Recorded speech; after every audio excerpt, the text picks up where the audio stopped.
Asmaraman Sukowati, lebih dikenal dengan nama pena Ko Ping Ho, adalah seorang penulis legendaris yang sangat populer di kalangan remaja dari tahun 60-an hingga 90-an. Ia dikenal luas sebagai penulis cerita silat yang sangat digemari oleh masyarakat.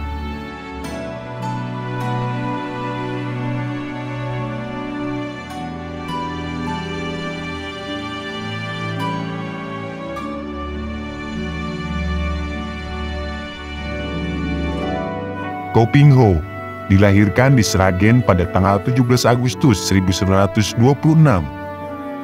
Ia berasal dari keluarga keturunan Cina Jawa dengan ayahnya, Ko Kim Po, seorang guru silat yang mengajarkan ilmu bela diri kepadanya sejak kecil. Meskipun memiliki minat besar dalam pendidikan, Ko Ping Ho terpaksa berhenti sekolah pada usia 14 tahun karena masalah ekonomi. Ia bekerja sebagai pelayan toko dan mengalami masa-masa sulit selama pendudukan Jepang.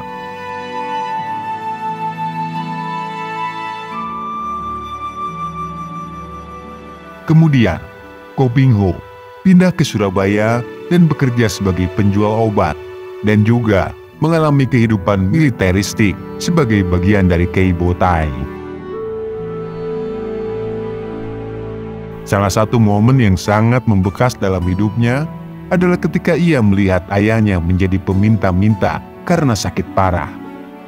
Peristiwa ini mendorong Ko Ping Ho untuk bekerja lebih keras demi keluarganya.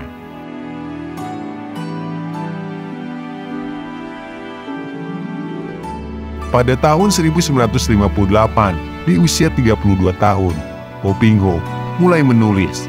Karya pertamanya, Pedang Pusaka Putih, mendapat banyak peminat yang memotivasinya untuk terus menulis.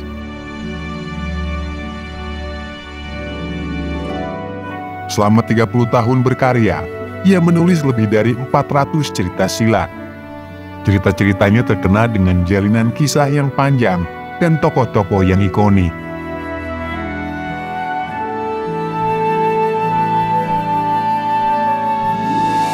Salah satu aspek menarik dari karya Ko Ping Ho adalah latar belakang ceritanya yang sering berada di Cina daratan, meskipun ia tidak pernah ke sana dan tidak bisa berbahasa Mandarin.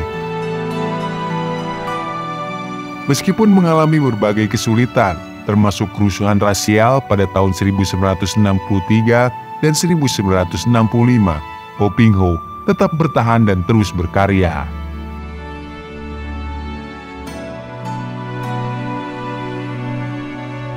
Di kawasan pegunungan Tawangmangu, Ko Ping Ho menemukan tempat favoritnya untuk menulis. Di tempat ini, ia bisa menyelesaikan 2 hingga 3 naskah setiap bulannya. Pada tanggal 22 Juli 1994, Ko Ping Ho menghembuskan nafas terakhirnya di Rumah Sakit Kasih Ibu, Solo. Meskipun telah tiada, warisan karyanya tetap hidup dalam dunia sastra Indonesia. Karya-karya terkenal seperti Bukek Xiansu, Pendekar Gila, Suling Emas, dan banyak lagi terus dinikmati oleh pembaca dari generasi ke generasi. Ko Ping Ho, sang maestro cerita silat, akan selalu dikenang melalui karya-karya yang abadi.